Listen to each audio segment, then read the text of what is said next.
Con las dos sesiones de hoy terminamos la historia de la iglesia, un repaso relámpago, y hoy vamos a tratar de terminar la época moderna con la advertencia de que entre más cercana a la fecha, más difícil es tener perspectiva. Porque si estamos hablando del día de ayer o el año pasado, pues realmente no tenemos perspectiva. Vamos a dejar esa tarea para nuestros descendientes que evalúen nuestra época. Entonces vamos a acercarnos a, pues un poco, vamos a tratar de terminar el siglo XVIII, también cubrir XIX y hablar un poco del XX. XXI, pues realmente es demasiado cercano. Vamos a tratar de cubrir rápidamente estos siglos, hablando de movimientos. Grandes movimientos en estos tres siglos. Ya empezamos hace 8 días el siglo XVIII, entonces seguimos en el siglo XVIII con un movimiento que fue una revolución, pero la revolución industrial, que empezó en Inglaterra y luego en el siglo XIX se contagió en todo lo que era Europa y las colonias, sobre todo de Norteamérica.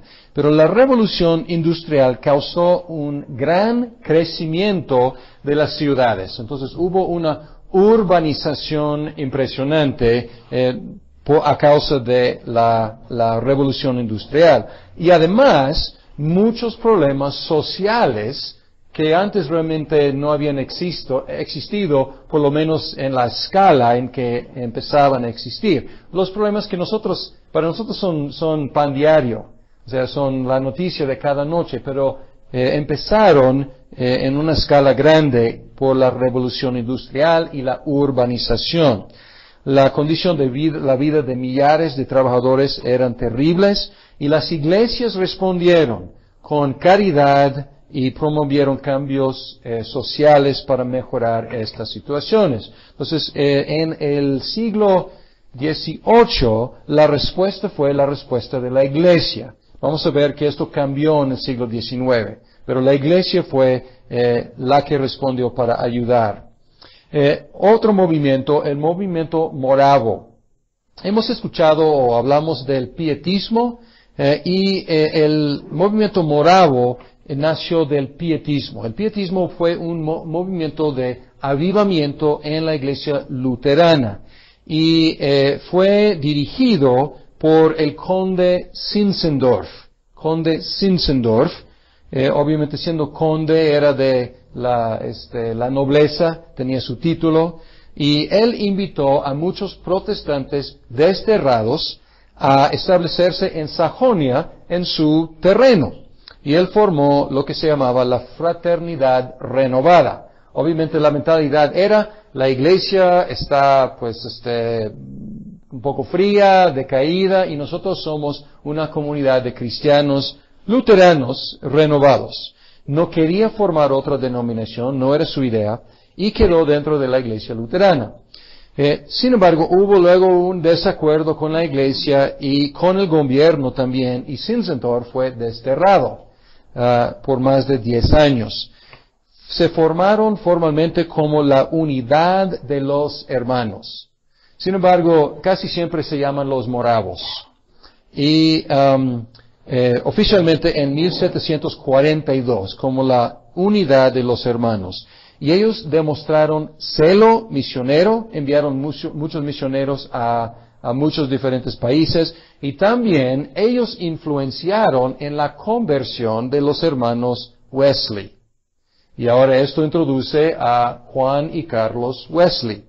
Entonces los moravos ayudaron en su conversión, y ellos se convirtieron ya siendo ministros de la iglesia de Inglaterra, y ya siendo misioneros para la colonia de Georgia.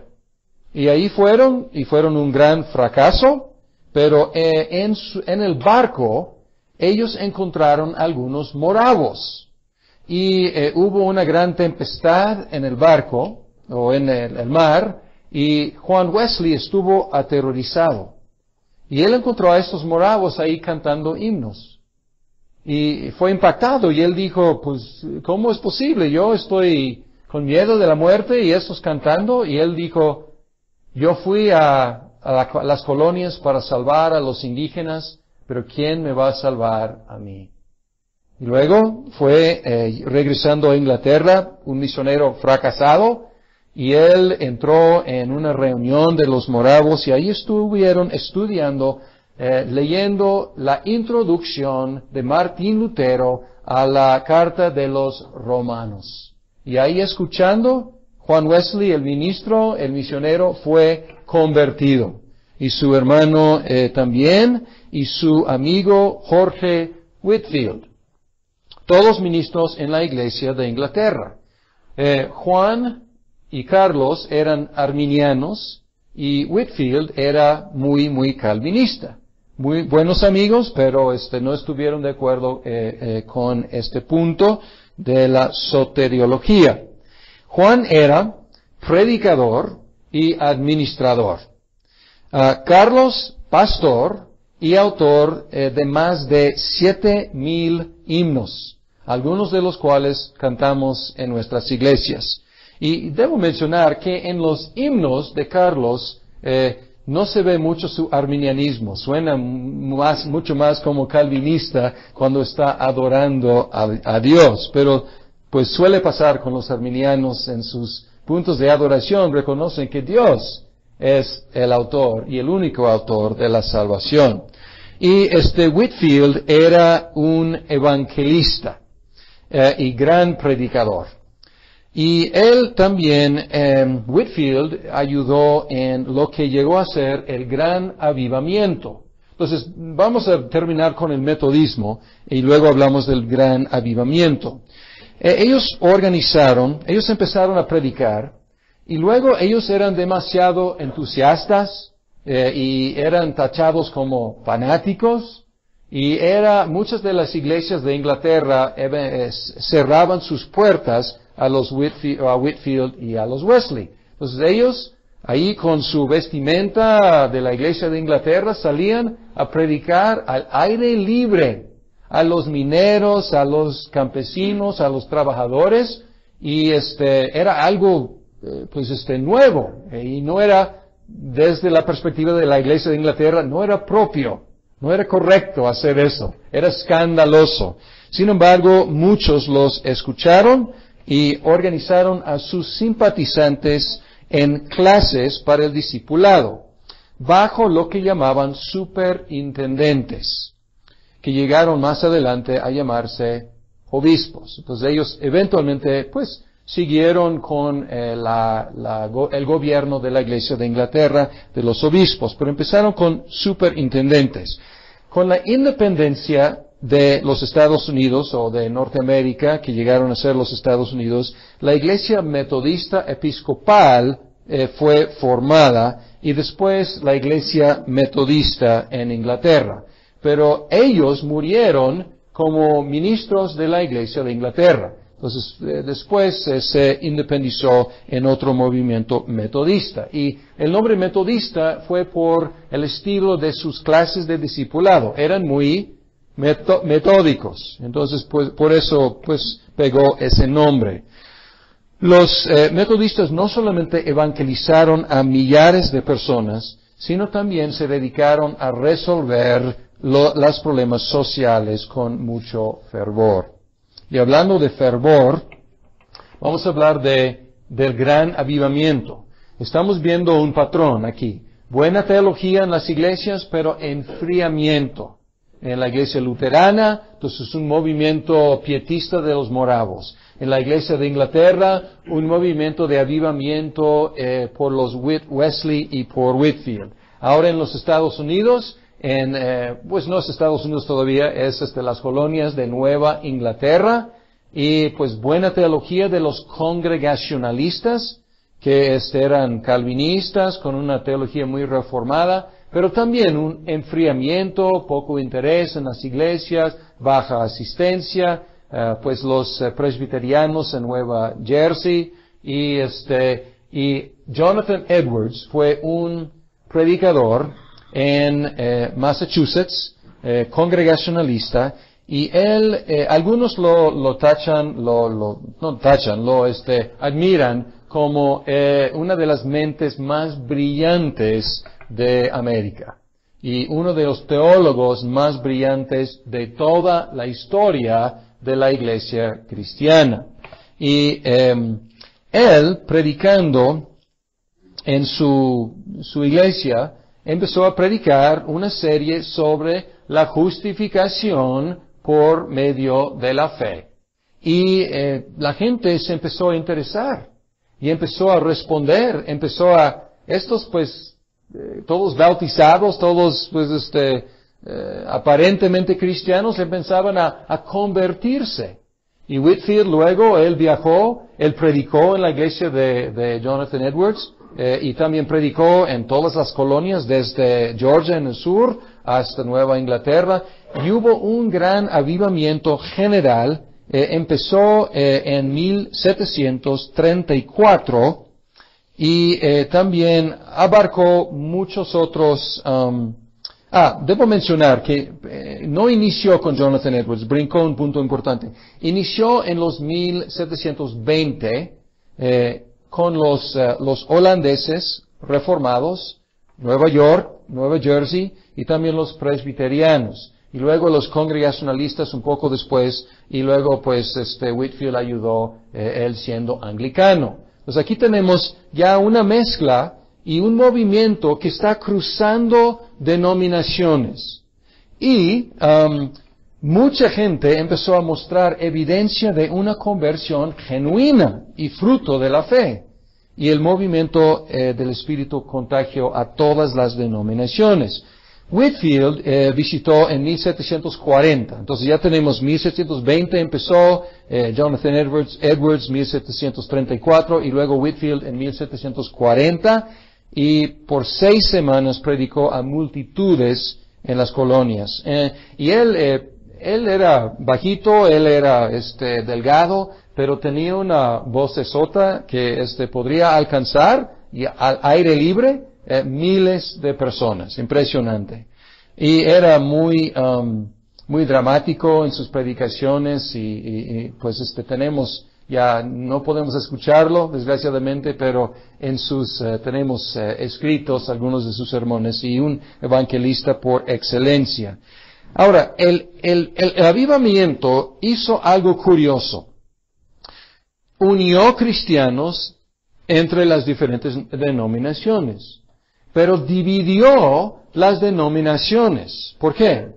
Porque en cada denominación había gente pro avivamiento y gente anti avivamiento. Y dices, ¿por qué alguien quisiera ser anti avivamiento?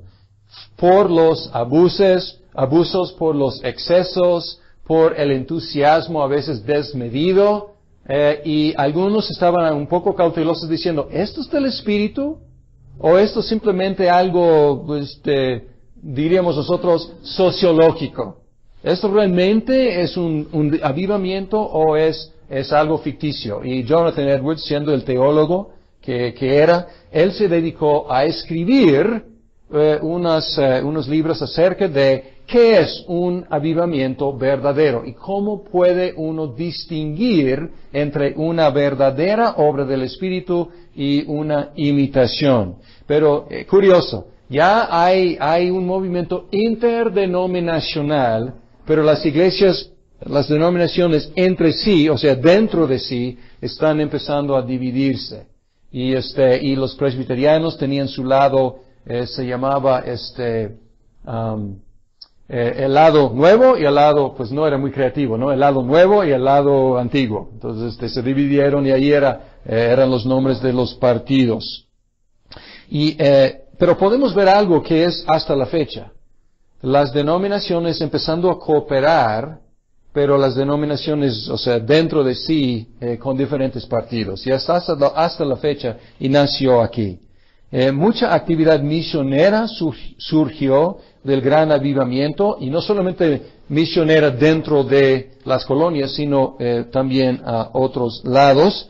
Empezando con los más cercanos, con los indígenas de Norteamérica, pero luego eventualmente enviando misioneros a otros lados. El enfoque estaba menos en las iglesias y más en las organizaciones paraeclesiásticas. Y ahora pues es muy, muy fuerte esto entre los evangélicos. Muchos se identifican más con algún grupo paraeclesiástica que con su propia denominación. Y la gente cambia de una denominación a otra con muchísima facilidad. Y esta es como un fruto de lo que empezó a pasar ahí en el gran avivamiento. Con eso terminamos el siglo XVIII y entramos en el siglo XIX. Siglo XIX, los 1800. Y aquí otros movimientos, el romanticismo. Ya hemos mencionado el racionalismo. Y el racionalismo se enfoca obviamente en la razón, exalta la razón, desprecia el sentimiento. Y ahora pues hay una reacción contra el racionalismo.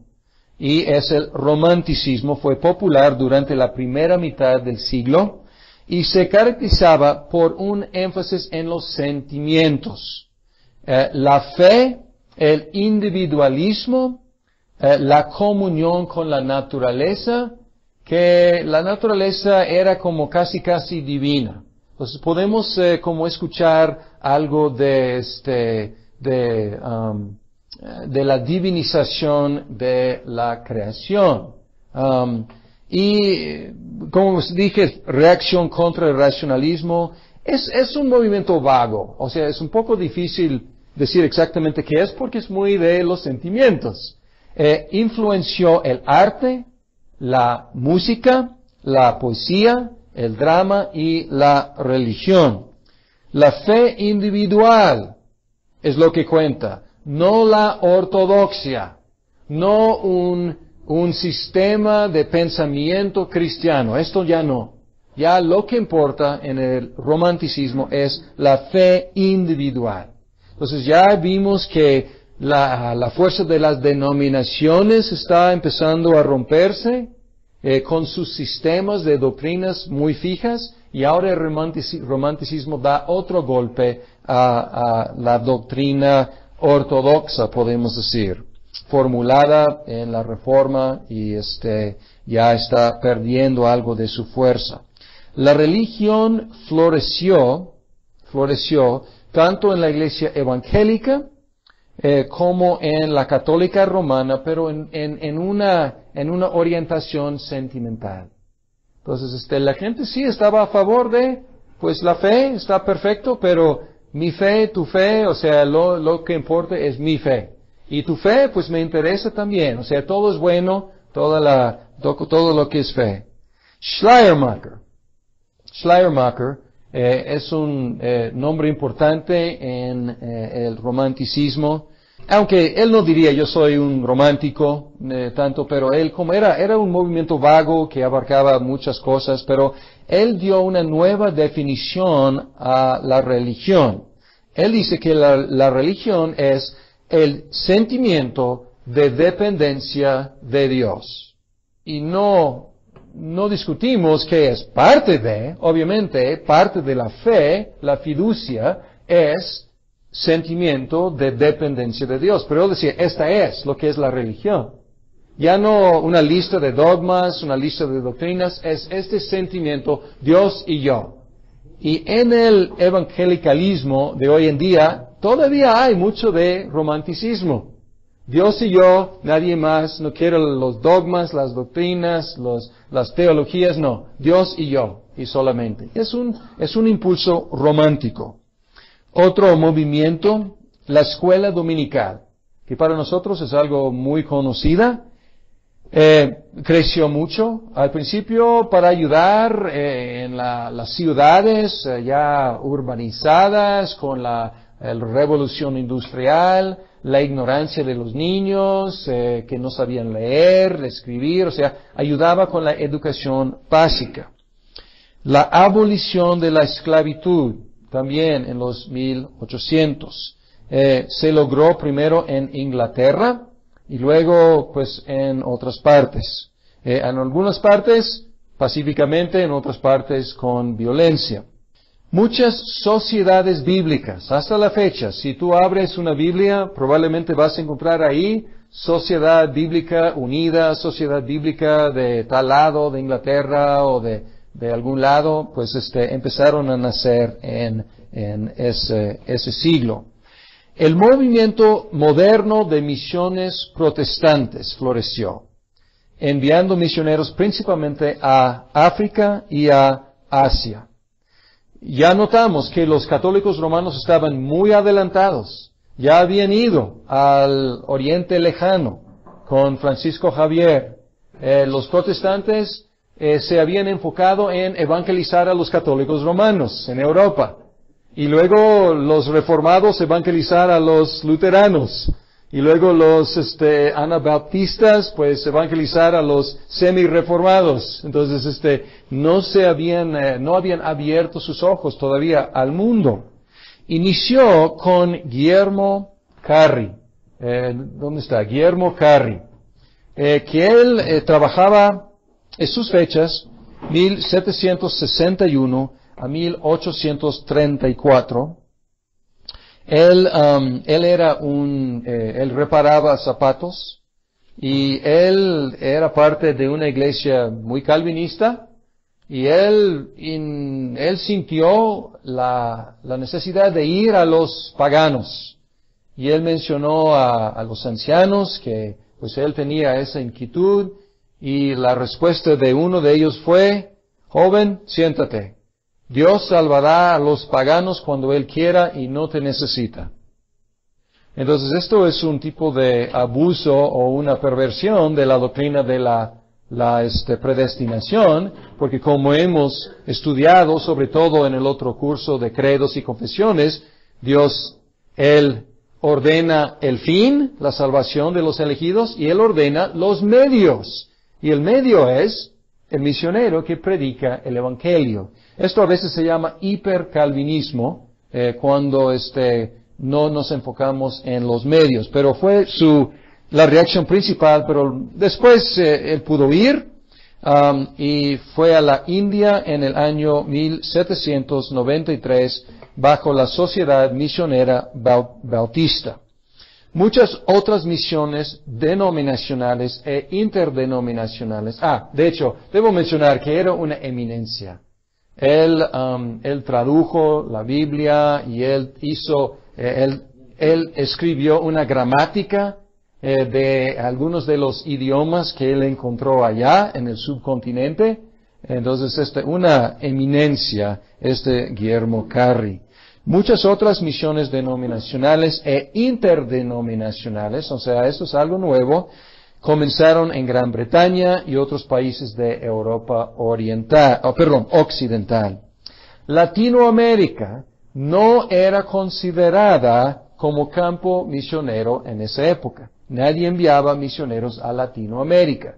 Y esto es un poco curioso, porque para los protestantes, los católicos romanos todavía necesitan escuchar y recibir la fe reformada. Pero a lo mejor fue cuestión de prioridad.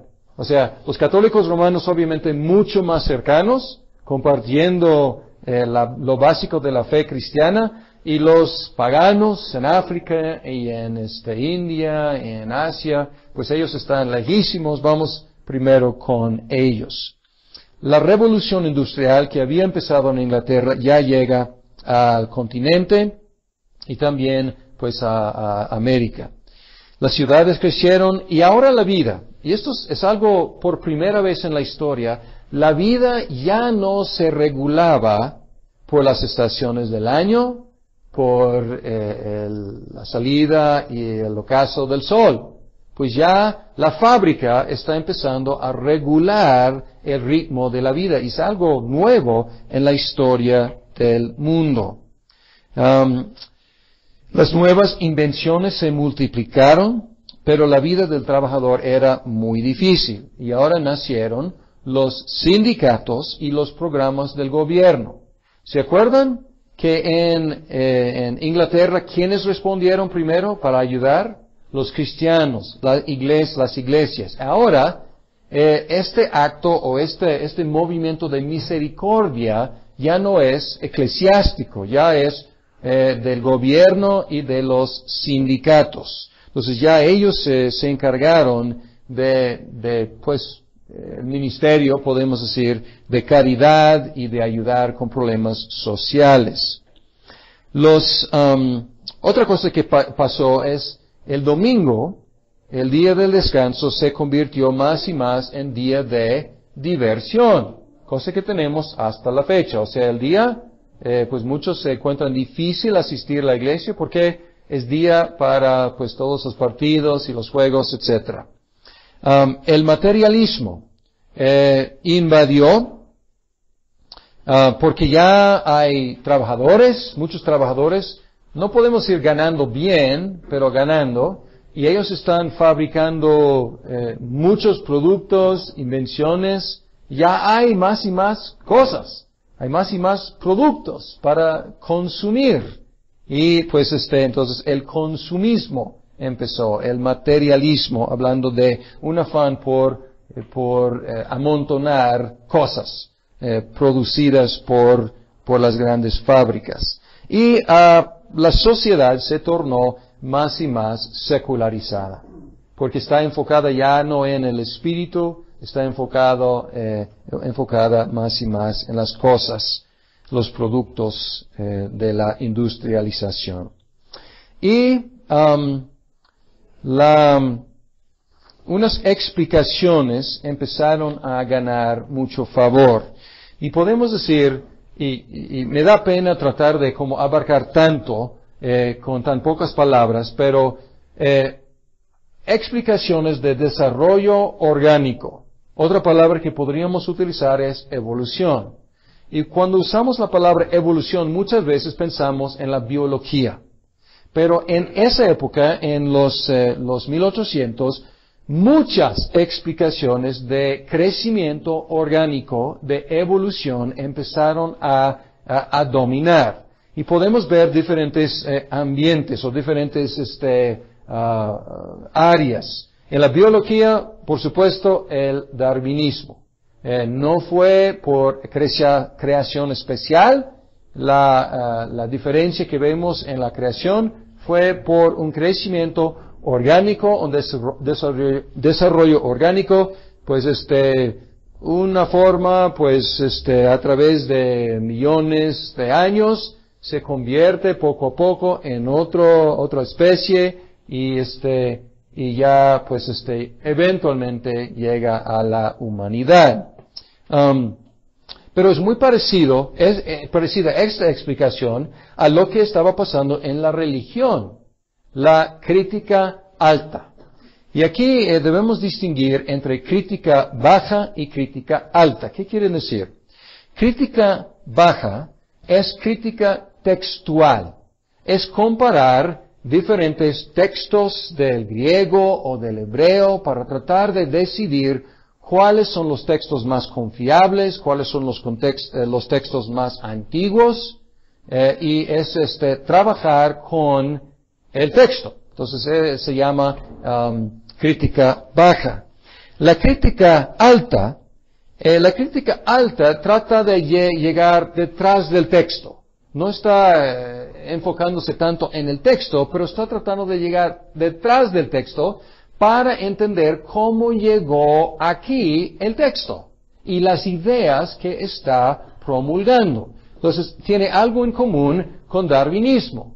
Entonces, darwinismo está tratando de entender el proceso detrás de lo que observamos. En la crítica alta está tratando de entender el proceso para llegar al monoteísmo del cristianismo. Y lo que enseñaba que el monoteísmo era el desarrollo o la etapa del desarrollo más elevado del proceso evolucionario de la religión.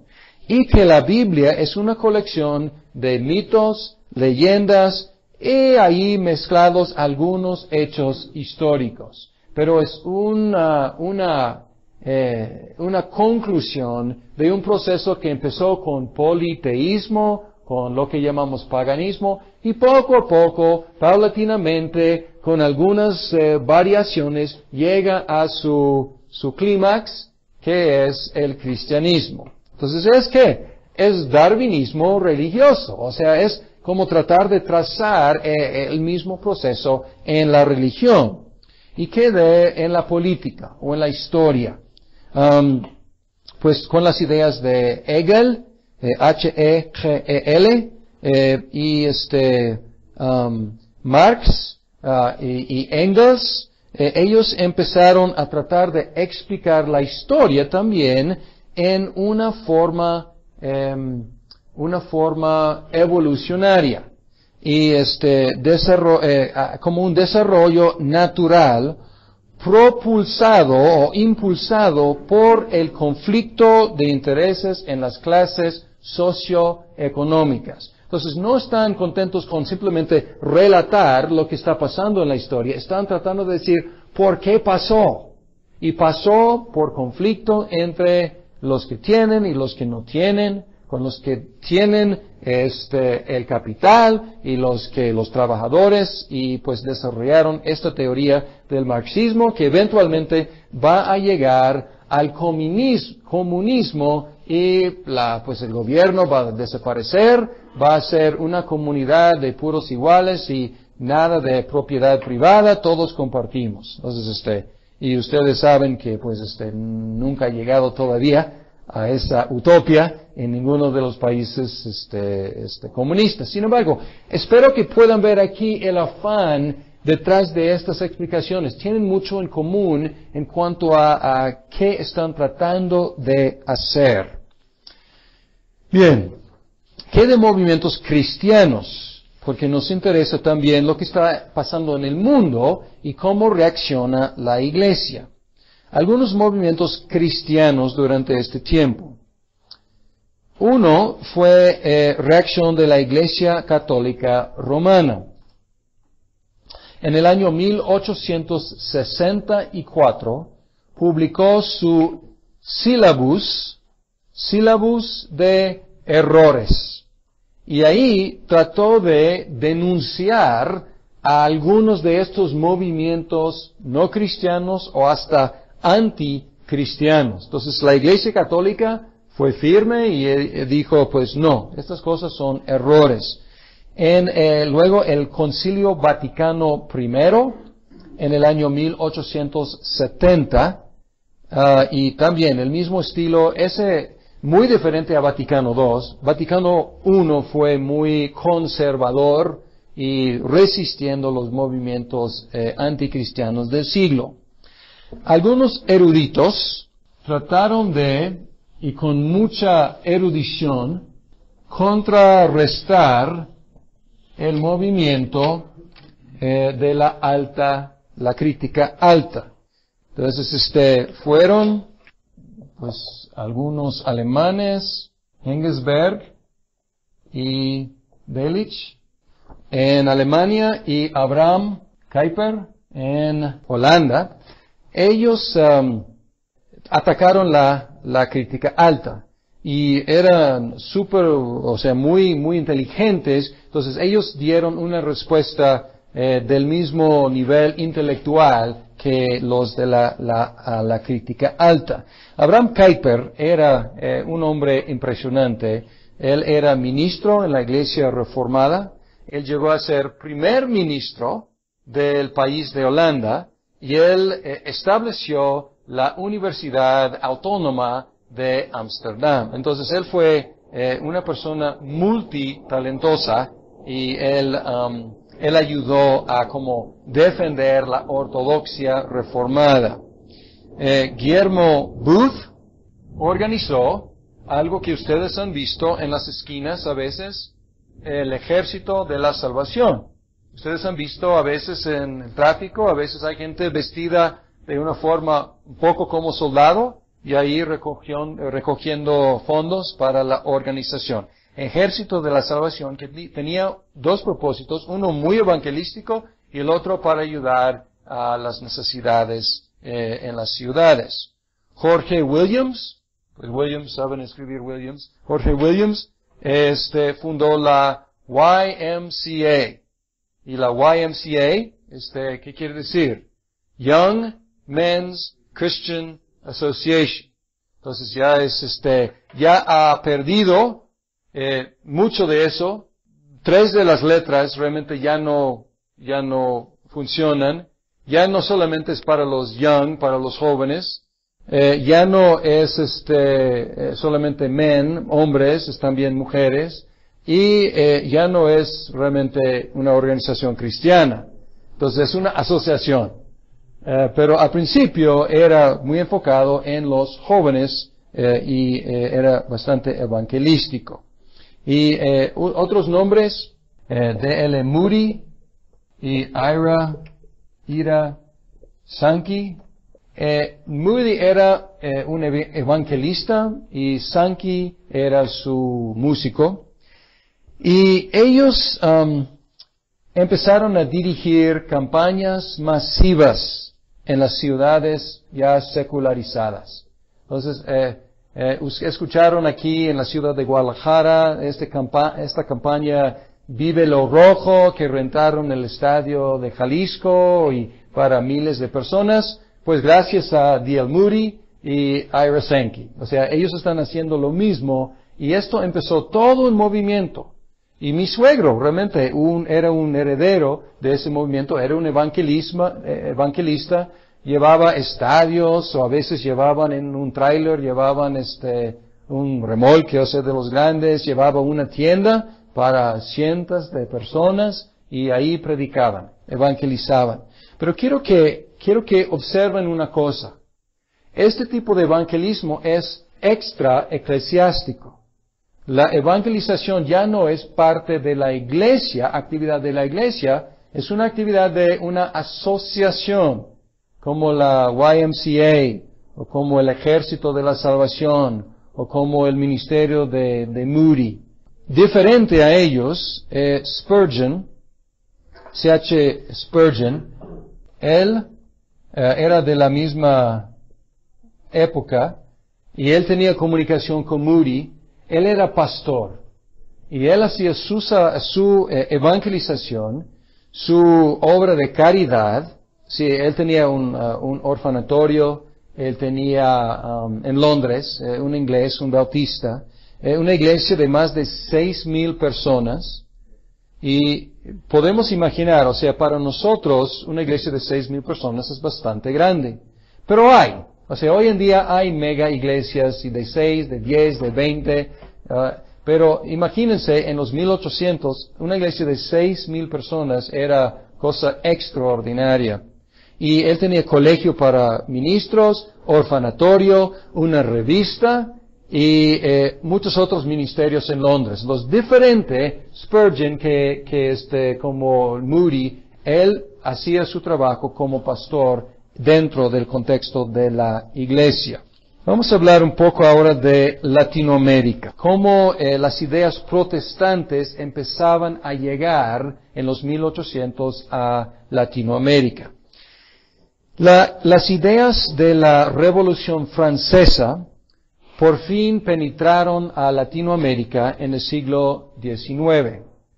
Y a pesar de los esfuerzos en contra por parte de la Inquisición, o sea, no era algo que era muy bienvenida, la idea revolucionaria, pero pues llegó.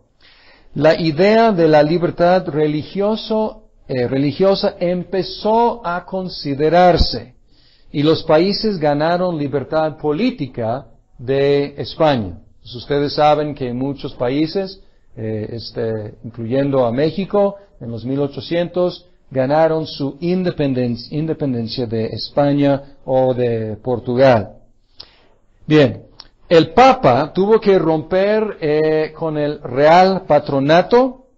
El Real Patronato daba autoridad a los reyes de España. Tuvo que romper con eso y tuvo que reconocer las nuevas naciones. porque obviamente el Papa quería conservar, bajo el catolicismo romano, las naciones recién nacidas, recién independientes, y no quería ser simplemente el apoyador del colonizador que era España. La época colonial había dañado mucho la reputación de la Iglesia romana.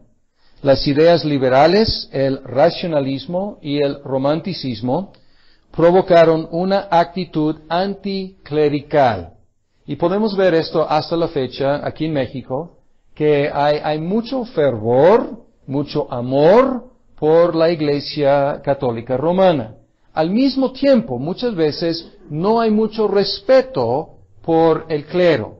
Y entonces esto es como una tensión que hasta la fecha existe, pero nació en la época de la colonización y la conquista. Conquista debo decir, y luego colonización. Las nuevas naciones declaraban su lealtad con la Iglesia romana, pero el comercio las puso en contacto con naciones mayormente protestantes. Entonces el comercio empezó a abrir sus ojos a otra cosa. Se dieron cuenta de su propio retraso económico. Cuando empezaron a tener contacto de negocios con los Estados Unidos o con Inglaterra o Holanda y países tradicionalmente protestantes que estaban mucho más adelantados económicamente, mucho más prósperos. Entonces ellos buscaron inmigración protestante para ayudar con el progreso económico del país, porque se dieron cuenta de que los protestantes sabían ganar dinero, sabían ser prósperos. Y este contacto el primer contacto ayudó a como disminuir las ideas equivocadas que ellos tenían acerca de los protestantes, porque no conociendo ningún protestante, y los protestantes perseguidos por la Inquisición, pues para toda Latinoamérica eran monstruos, pero luego encontraron que primero eran monstruos prósperos y luego que no eran monstruos. Entonces empezaron a caer un poco ese prejuicio contra los protestantes. Y algunos de estos protestantes llegaron con su capitalismo y llegaron también con sus Biblias. Y empezaron a distribuir Biblias en Latinoamérica. Después del año 1850, las denominaciones empezaron a enviar misioneros a Latinoamérica. Hasta el año 1925, la obra progresaba lentamente. Entonces, 75 años de progreso muy, muy lento, por falta de misioneros y por oposición de la Iglesia romana. Y en algunos países era como ilegal, o sea, porque la iglesia estatal, la iglesia oficial, era la Iglesia Católica Romana todavía. Entonces, durante este tiempo, los pocos evangélicos que había desarrollaban una mentalidad de persecución y una mentalidad de inferioridad.